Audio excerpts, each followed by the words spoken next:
The broadcast is now starting. All attendees are in listen-only mode. Good morning, everyone, and welcome to the H-Prize Safety Guidance webinar. My name is Chris Worth, and I am the organizer for this meeting. We'll begin shortly, but first I have a few housekeeping items to tell you about. Today's webinar is being recorded, and the recording, along with the slides, will be posted to the H-Prize website in about 10 days. We will send out an email to attendees once those are posted to the site. All attendees will be on mute throughout the webinar, so please submit your questions via the questions box you should see on your webinar panel. We will cover those questions during the Q&A at the end of the presentation. Please note that we will be focusing on questions pertaining to safety in this webinar. With that, I would like to introduce our DOE host, Katie Randolph, joining us from the Department of Energy Golden Field Office in Golden, Colorado. Katie is a technology manager in the Fuel Cell Technologies office. Good morning, Katie. Good morning, Chris. Thank you very much for organizing the webinar, and thank you to all our attendees for calling in. As Chris mentioned, this is going to focus on the hydrogen safety planning aspects for the hydrogen H2 Refuel H-Prize. And just quickly, I'm assuming most of you calling in are very familiar with the H2 Refuel competition, but just to give a quick update or quick summary of the prize. It is the 2014-26 H-Prize competition challenging America's innovators to deploy on-site hydrogen generation systems using electricity or natural gas to fuel hydrogen vehicles that can be used in homes, community centers, retail sites, or similar locations. It's really a way to supplement the infrastructure that's being put in place as the hydrogen fuel cell electric vehicles are being rolled out. So at this time, I'd like to turn it over to Nick Barilo and Don Frikken from our hydrogen safety panel to really go into the details of this very important aspect of the competition around the safety planning and guidelines. So Nick, I'll turn it over to you at this time, and thank you both for presenting to interested and potential contestants of the H2 Refuel H-Prize. Thanks, and good day to everyone. My name is Nick Barilo. I am the project manager for the Hydrogen Safety Panel. I am also a fire protection engineer of about 30 years. And what we want to do today is really share with you a little bit about safety planning for the competition, go into some details and some resources and that sort of thing. Don Frikken from the Hydrogen Safety Panel, as mentioned, is also joining on the call, and he will likely be chiming in at times and giving some perspective and helping answer some of the questions that you may have at the end of the presentation. So to get started, this information is directly from the Hydrogen Prize webpage. The key here is that safe practices are essential for establishing confidence, public confidence, and reducing barriers. It's really important that safety be integrated into this activity. There are ramifications to the competition and to those competing if safety isn't given adequate consideration and something happens. So as part of the design submission, as stated on the website, contestants must include a safety plan, a hazards analysis, and really need to have information provided from their local code officials, whether it be fire, building, zoning, to ensure that the necessary safety features and considerations have been integrated into the competition. So we'll now jump into some slides that go into a little bit more detail about safety planning and that sort of thing. A little bit of background before we go into that. P&L has a core capability in hydrogen safety to meet the DOE Fuel Cell Technologies Office goals and needs. The capability is implemented through the resources below, of which one is the Hydrogen Safety Panel, and we'll go into a little bit more detail on that. Some safety knowledge tools for helping those that are in the midst of designing or deploying some of these systems, and first responder training resources. We'll talk about those at the end of the presentation. So covering the Hydrogen Safety Panel, the panel is a team of highly experienced individuals created to address concerns about hydrogen as a safe and sustainable energy carrier. And really, we function in a variety of areas, and our objectives are identifying and addressing safety-related technical gaps, making sure relevant issues and best practices that affect safe operation are brought to design, construction, and operation personnel, and then work with various projects and those involved in deployment activities to make sure that they understand the issues and that they make safety a priority for that activity as well. The panel does contributes to its objectives by participating in safety reviews. That includes safety plans as well as other design reviews. Sharing safety knowledge, presenting and recognizing safety as a priority, participating in incident investigations, and really working with stakeholders and other interested parties to become more familiar with issues and safety resources and safety practices. Some accomplishments. The panel has been around since 2003, established early in the DOE process of the hydrogen projects. Since 2003, we've been involved in over 270 projects covering 410 activities. You can see in bullet 1 there a number of different types of fuel cell and related hydrogen projects that the panel has been involved in. We've also been involved in providing, identifying gaps and providing white papers on those gaps, supporting some of the codes and standards development and that sort of thing. The panel member list is there on the right in the table, and you can see we're made up of a variety of folks from different industry, national labs, other government agencies, private consultants. Over 400 years of experience resides within this group of experts, and it's a unique opportunity to tap this group to get some input on safety and safety planning. So over the years, since 2003, we've been involved in a lot of R&D projects as well as demonstration projects, and we've learned a number of things from that. Some of these learnings are from the activities that took place under some of the ARA projects, but they really are relevant even to today and to the H-Prize competition. And I'm going to jump through these real quick. Project integration, it's really important that all those involved in project planning and a hydrogen project are involved in the safety planning activities. So this could mean the designers, it could mean those performing construction, operations, maintenance. It's really important that all understand the safety aspects and the necessary safety activities to ensure that we don't end up in a situation where we have an incident or someone gets hurt or some equipment gets lost. Hazard analysis. A vulnerability analysis really needs to comprehensively consider all potential incident scenarios and what the mitigating features are for those scenarios. Requirements. What we found in some of the projects is that some of the practices that were done in R&D phases don't necessarily translate well to deployment, and so some of the safety issues, code issues, and those sort of things really need to be considered. And so when you're involved in this project and you're putting it together, it's important while you're doing part of this is R&D. It's really also meant to be ultimately a long-term thing that can result in commercialization. And so considering the requirements and integrating those into your activities for the long-term benefit would be very beneficial. Certification has also been an issue. Currently, the codes and standards look for listed and approved equipment. Listed equipment is typically listed by a third party, such as UL or other Factory Mutual or other similar agencies. Isn't a lot of equipment available that's currently listed. When that happens, it puts the responsibility back on your local code official to make approvals, and so it's really important to understand that and to be working with them to understand what you're doing and how the features in the equipment are safe and could be approved. So the need for safety planning, and this is really the important part we're jumping into here. And I want to stress, while the competition, those providing or inputting into the competition are required to have a safety plan, it's not just about writing a document. And we've seen a lot in the panel over the years, and sometimes the effort is just to get a piece of paper put out so that they can, check a checkbox.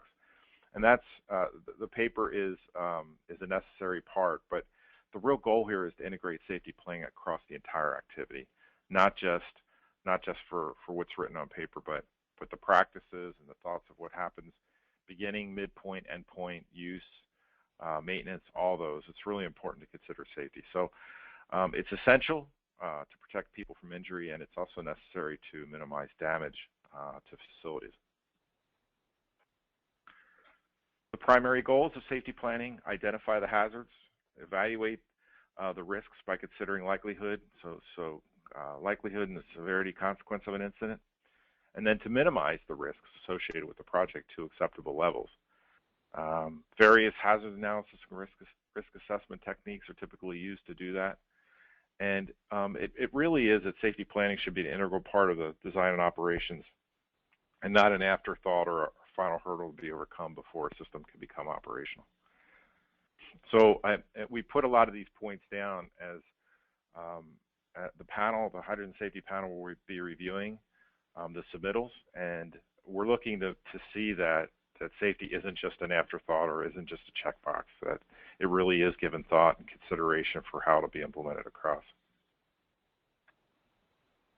Some guidance for effective safety plans. The project safety planning process is really meant to, again, help identify and avoid hydrogen-related incidents and then to generate a good safety plan. The key here is that a safety plan should use a graded approach based on the level of risk and complexity. And it really needs to cover all the experimental and operational work. You've probably heard me say that a few times now, with particular emphasis on the aspects involving hydrogen and hazardous materials. The safety planning guidance is available off the H-Prize website. It has been, the original guidance, the safety planning guidance, dates back to 2007, I believe, and it was updated in 2010, and then has been subsequently updated for this activity to be very specific for this activity. Some of the topics that are covered by that safety planning guidance are identified there on the left, and at the center of all that is identification of safety vulnerabilities. Really, the key critical point is to understand what the hazards and the risks are and to mitigate those accordingly. So focusing on the hazards, in general, a good safety plan identifies primary failure modes and then secondary failure modes that may come as a result of other failures. An attempt for effective safety planning, an attempt is made to identify all conceivable failures, from catastrophic failures to benign collateral failures. Identification and discussion of perceived benign failures may lead to identification of more serious potential failures. So in that hazard analysis process, it's really important whether you use HAZOP or something more like a what-if. It's really important to look at all the potential conditions, and then as you move through that process, eliminate those that are of lesser risk overall. A little bit of information. Two questions that really need to be addressed in the ISV are what hazard associated with the project is most likely to occur, and then what's the hazard that has the greatest potential for a consequence, or the worst consequence, I should say. In providing a hazard analysis and discussion of that in the safety plan, we really want some information, like what method was used for the identification of safety vulnerabilities, who led and stewarded the process, what the significant events were, and what the safety critical equipment is, vulnerabilities and risks are identified adequately, that sort of thing. And this tends to be a really big point of comments that we've made to projects, and probably one of the more leading weaknesses in safety plans has been really in this area, that it wasn't clear that all the hazards and the risks were identified and mitigated properly. There was either inadequate discussion in the safety plan, or it seemed like the safety plan didn't address all the issues. And so this is an area that you really need to focus on, and it's really, again, the center of the safety plan. So I'm going to jump a little bit into codes and standards.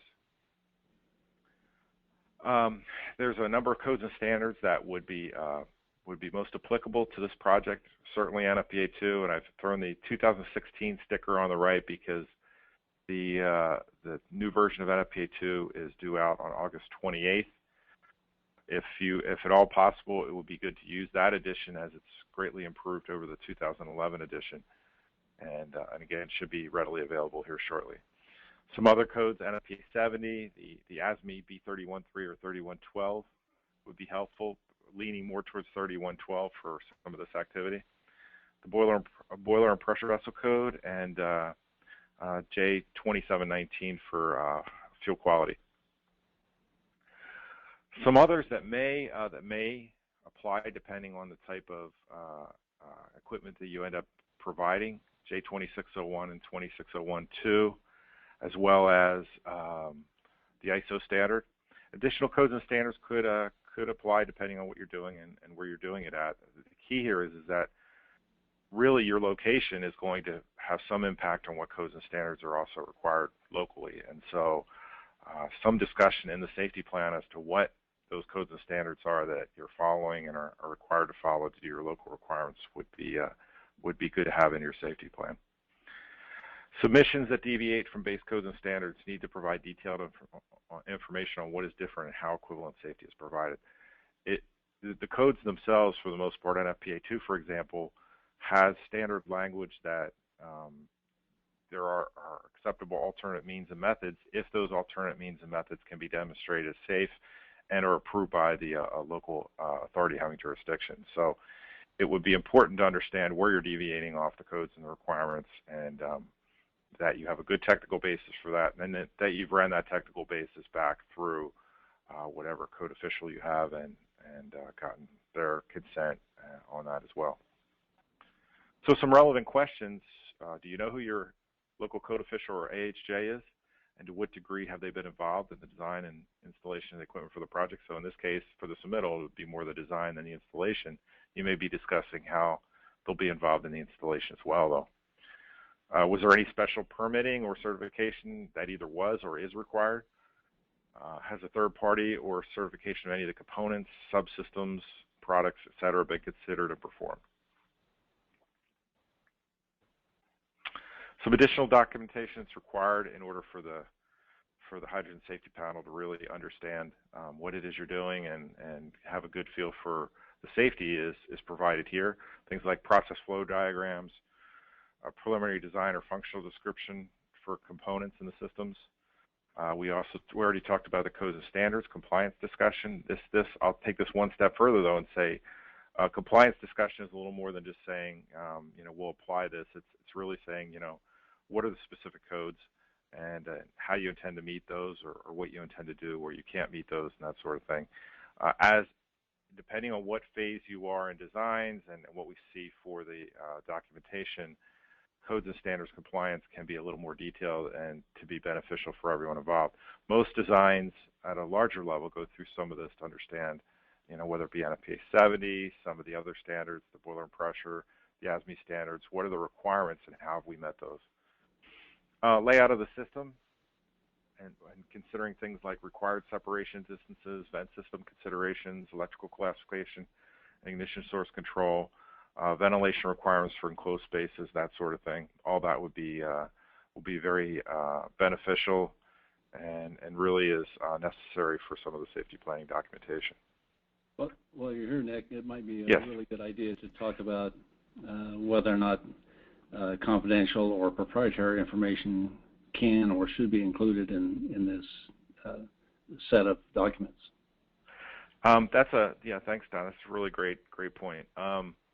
So if at all possible, we would rather not review anything that's confidential. Obviously, it puts a burden on the entire process to make sure there's some NDA agreements set up. If it's necessary for purpose of providing documentation, ensuring that we all understand the safety plan and that sort of thing, I would suggest that it be discussed with the Golden Office, and we work through some sort of an agreement on how to do that. The way the panel is set up, the panel is under an NDA as part of contract to the Pacific Northwest National Laboratory. We would need to know if there is information that is confidential in nature, or very business sensitive, and so that we can alert those that are doing the review that they can't share that information in any way, shape, or form. And so, if that need arises, then let's do that. If all possible, let's stay away from that kind of information in the safety planning documentation. Anything else on that, Don? No, I think you covered it well. Okay, I'm going to jump into safety resources now. These are resources that could be helping you with safety planning and some of the safety plan writing activities. I'll start out by talking about the Hydrogen Tools portal. This is a new website that has been brought online just this summer, and really it was meant to organize a lot of different tools into one location and make those tools much more interactive and allow much better tapping of those tools to help you in safety and safety planning. So it's a centralized location. It's focused content. So we've really considered what the user groups would be for this, this kind of content. And that includes things like code officials, project proponents will be yourself, first responders, could be research and developers, operations and maintenance folks, that sort of thing. And so the content has been tagged accordingly, and workspaces have been set up to help those specific groups navigate and communicate and do that sort of thing. It's set up with a responsive design, so the site is very usable on the desktop all the way down to the phone. And we've really been working to establish some trusted communities. So those have all been set up. They haven't been very populated yet because we're just getting off the ground. But what it would allow is some of these user groups to ask questions, and hopefully those that have similar experience could share some answers and really help where people may not have a lot of experience. So some of the tools and resources that are available in the portal include the best practices site. This could be very beneficial for those of you that are new to hydrogen and fuel cells and some of the issues and hazards. You can see some of the topics on the left that are covered by the site, the best practices manual. And I'm going to jump in and give you an example. So some of the information would be discussing some of the gaseous hydrogen properties. So for those of you that, if this is all old stuff, just bear with me for a second, but hydrogen has a flammable range of 4 to 75%. It's very light, will typically rise 14 times lighter than air.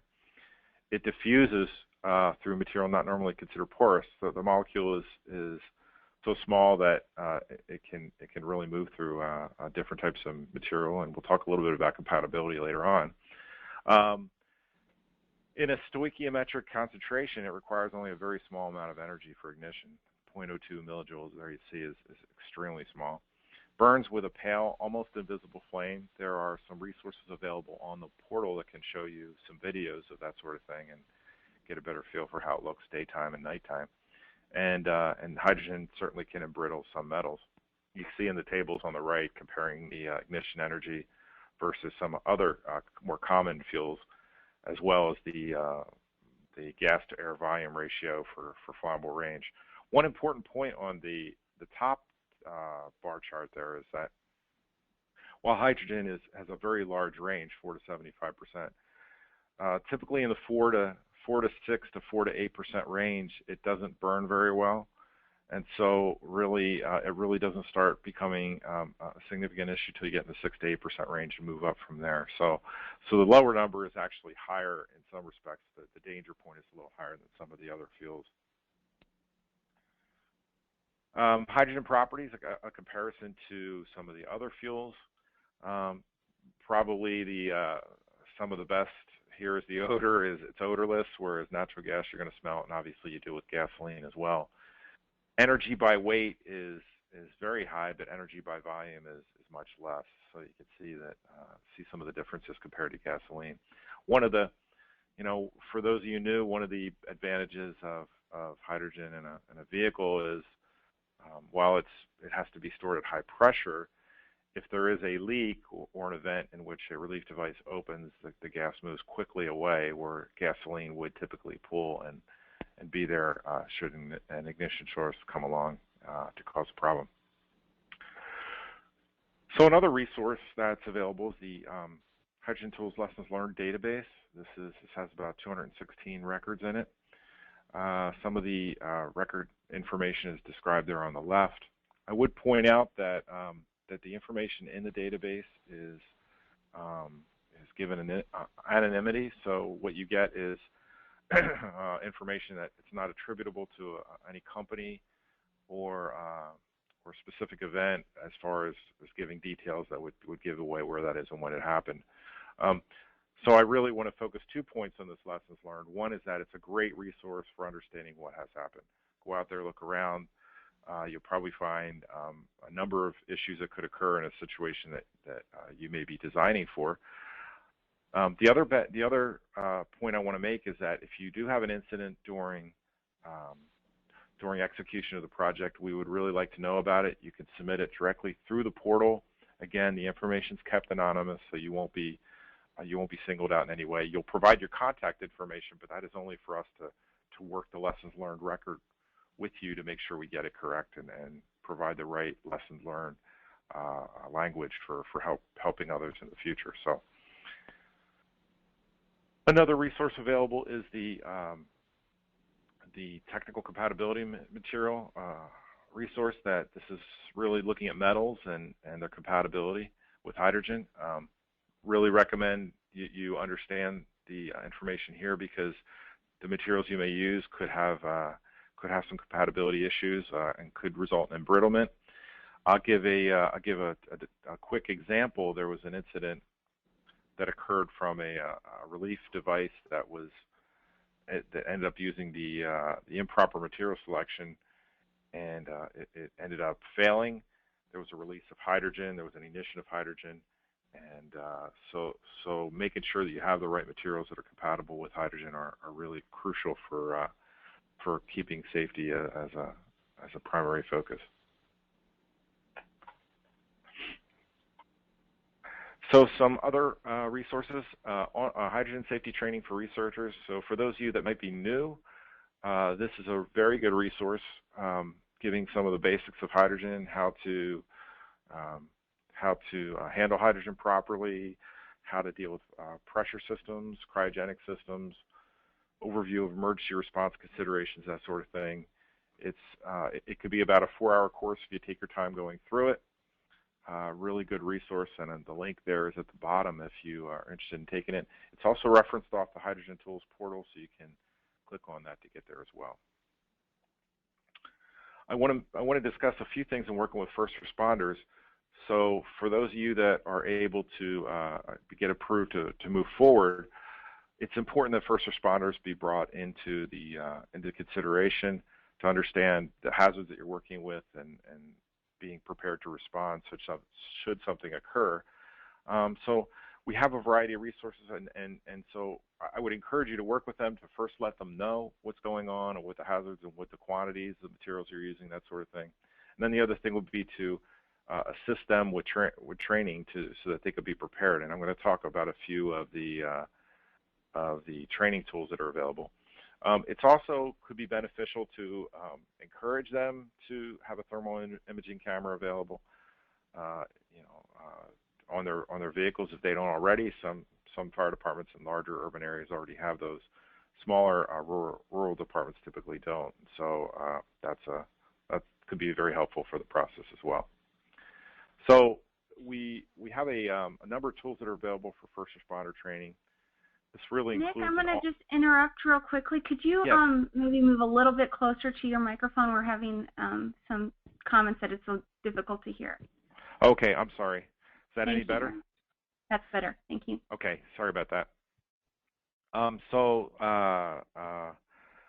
Three of the tools that we currently have available are an online awareness level training. That's a course that you could go through, or a first responder could go through at their own leisure and learn about some of the hazards and some of the things that need to be looked out for. A classroom and hands-on operations level training, that probably won't come into play for this activity. We occasionally provide that.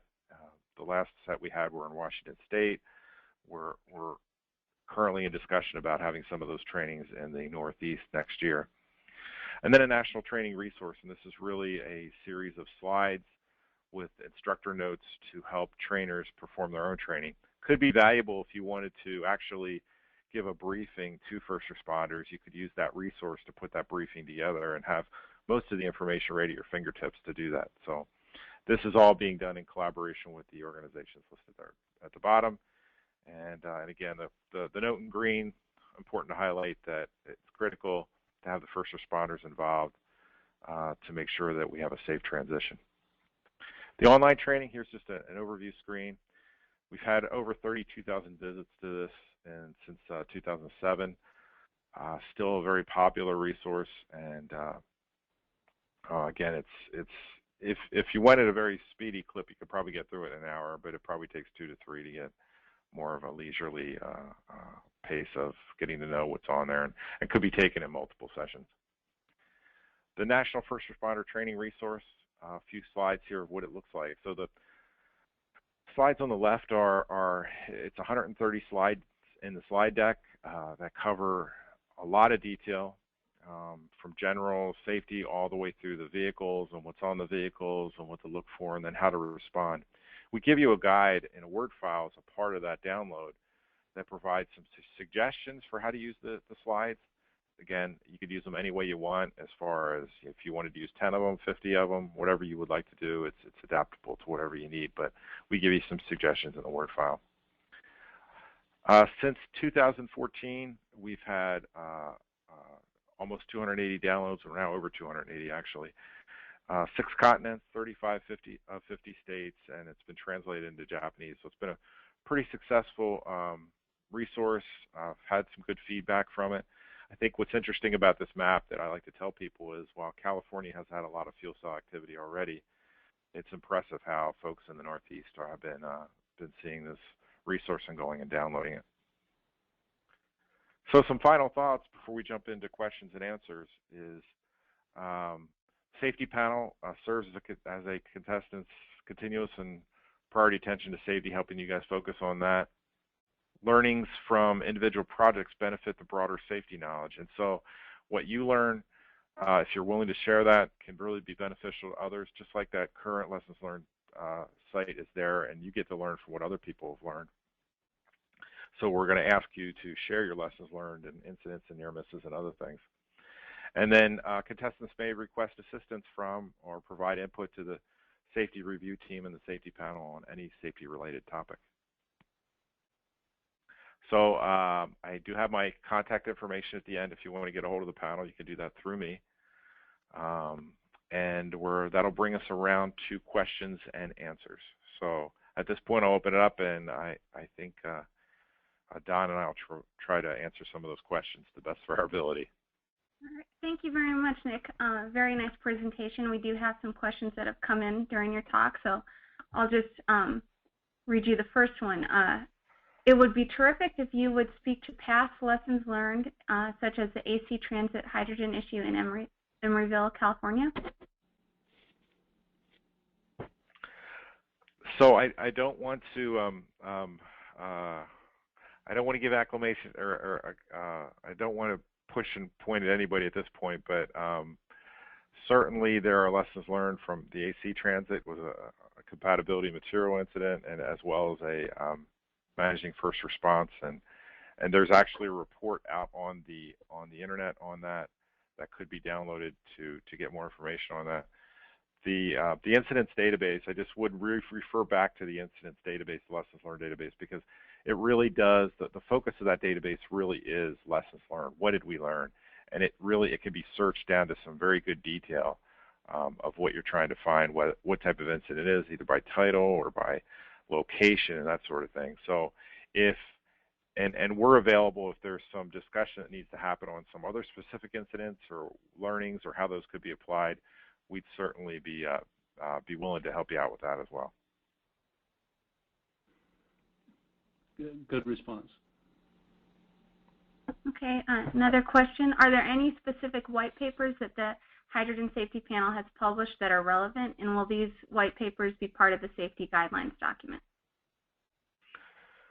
So the panel has published a number of white papers. A few of those are on the portal, are available on the Hydrogen Tools portal, and could be downloaded. Looking to relevancy, it would really depend on the specific design. I think the most recent white paper that was done by the panel is a paper on safety and hydrogen equipment enclosures. That information actually helps support changes to NFPA2, which are going to be available in the 2016 version. So the white paper is available if you'd like to look at it. The code changes are available, and those are in section 7.123, I think it is, of the NFPA2 in the version that's due out at the end of this month. that might be beneficial depending on the kind of final configuration. If you're using an ISO container, that sort of thing, that certainly could be impactful. You could go out and look and see if any of the other white papers might be beneficial to what you're doing. They're not going to be, certainly the use of those white papers is not required by the safety planning guidance document. I would like to say that most of the white papers are dealing with information that we need to have that we don't have now. So they tend to ask more questions than provide answers. As Nick pointed out, the specific issue on enclosures is mostly answered by the revision to NFPA2. So NFPA2 would be a better resource than that particular white paper, I think, for purposes for this project.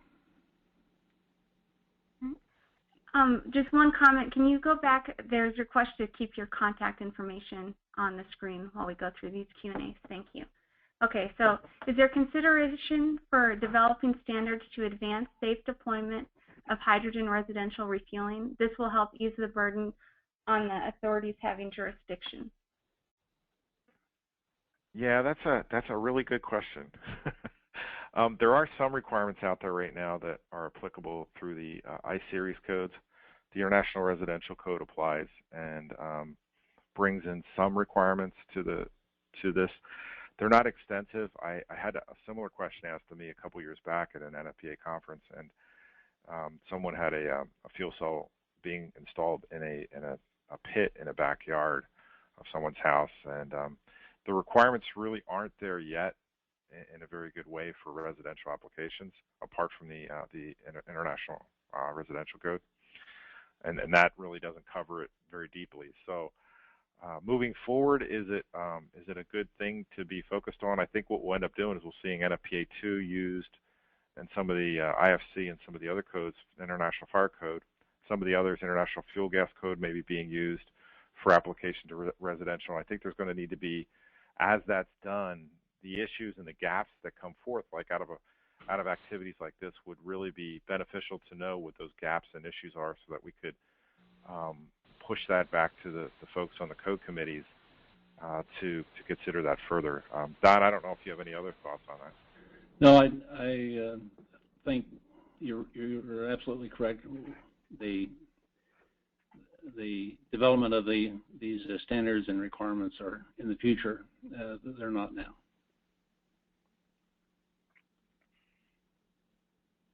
Okay, we have another question, and I'll probably answer this one. How important is the safety plan in the finalist selection process? It is extremely important for the finalist selection process. You won't be considered further if your safety plan isn't up to par in terms of the initial review. So it's one of the minimum requirements, and so we encourage you to continue to ask questions right now for clarification, and to continue to submit questions to our H-Prize mailbox on this subject, so that we can address questions related to this. So it's extremely important for the process.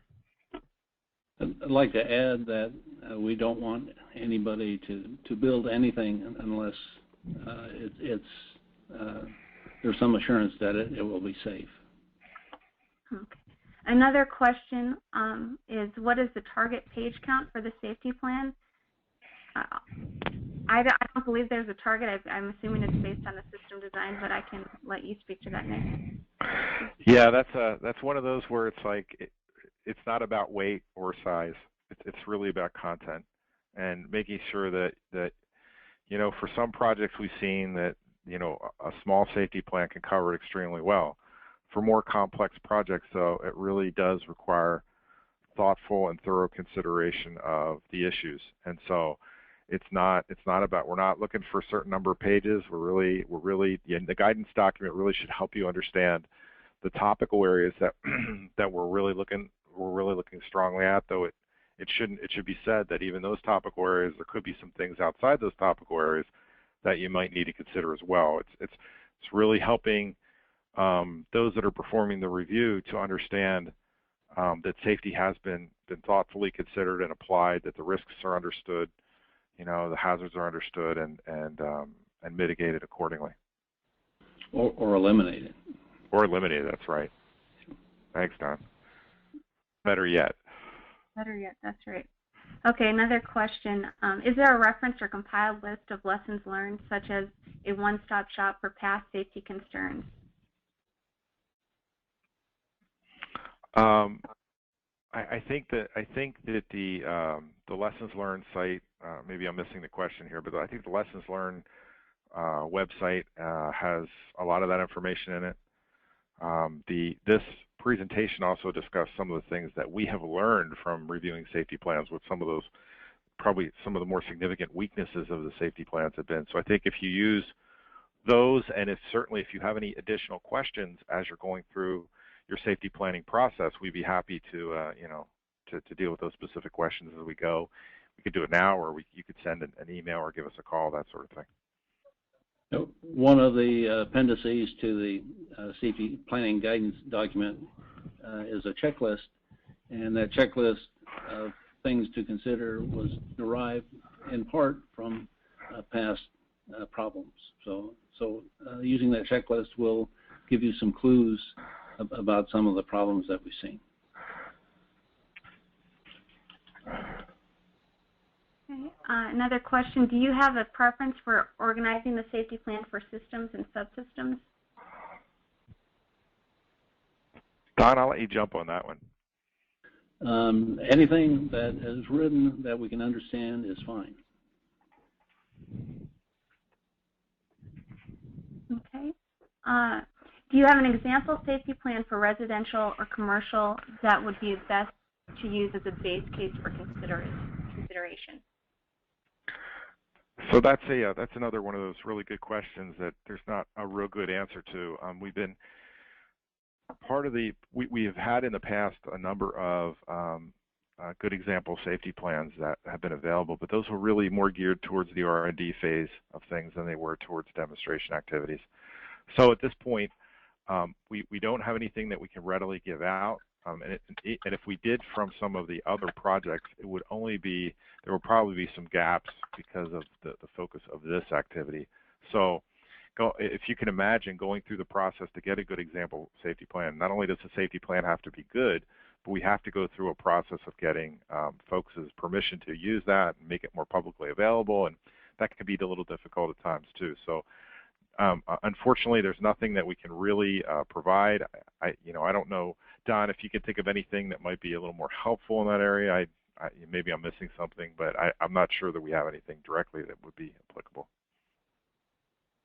Yeah, as Nick has said a few times, we're really looking for original thought.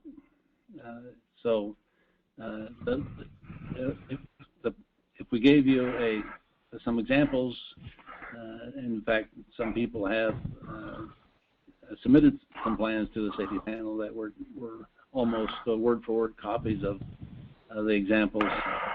I'm afraid that that would be a problem for us. So we would really appreciate a planning document that shows original thought and consideration of the safety issues. Yeah, let me speak one more. That's a good point, Don. One more to that point is we actually had a safety plan submitted earlier this year, in which, on first glance, it looked very thorough and looked really good. But as we dug into it a little bit further, there was a lot of information that was paraphrased out of our safety guidance document, but was also paraphrased out of some of the OSHA requirements. And so, it's good that somebody understands all those requirements, but really understanding how the project went about to apply those requirements is more important than just putting a canned statement about something that OSHA may say, make sure you consider this or that.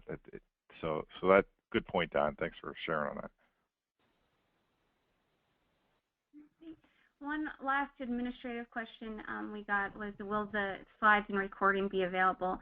We will make the slides and recording available. It's usually available within 10 days of the webinar, and if you registered for the webinar, you'll get a notification that they're posted.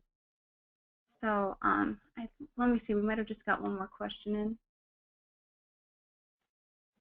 So this is an interesting one. What scares you most about hydrogen? Wow, there's an open-ended question, right? Yeah. So I don't know that I would use the word fear or scared as being a good descriptor for hydrogen. Hydrogen is a hazardous material, and like all hazardous materials, it has to be thoughtfully considered, and you have to understand its properties, you have to understand its potentials, and you have to provide controls and mitigation accordingly. And so to the point of what are the things that could make hydrogen a little different, obviously its wide flammability range, its buoyancy. In many of the applications with fuel cells, it needs to be handled under higher pressures, which means you typically have higher stored energy, which is always, whether it's hydrogen, oxygen, nitrogen, whatever it might be, stored energy always has its own set of issues and should be planned for accordingly. So I think some of those, Don, you feel free to jump in and add anything else you might want to add to that. Yeah, I would say that hydrogen doesn't scare me at all. It's the people that are using it that scare me, especially if they don't understand the safety issues. Well, thank you both. Yeah, it sounds like, as always, with any material that you're handling, this education is key in understanding what you're dealing with for the safety aspects. So. Yeah, absolutely. That's the key, and that's why, if I can reemphasize, why all these resources have been made available. They're really here to help you. The best practices site, if you're new to hydrogen, the best practices site could be extremely valuable to you. Certainly the lessons learned, some of the other resources that are available on the Hydrogen Tools portal, all that's there to help you learn. And we're here if you have questions to let us know if there's something we can answer for you and make sure that we're all heading down the right road. When handled safely, hydrogen is going to be a very transformative fuel for our future and for future generations. Well, thank you again. Before we wrap up, I just want to remind everyone on the webinar that the registration deadline is October 22nd, with submissions due October 29th. Please stay tuned in terms of the HEF website for other announcements, and always the Fuel Cell Technologies Office news alerts in terms of upcoming webinars and information on the H-Prize. With that, I'd like to thank our speakers and thank Chris for organizing the webinar. And one last time, just a reminder to continue to submit questions regarding safety, any data collection issues, or general questions to the H-Prize at ee.doe.gov. Thank you all very much. Great, thanks.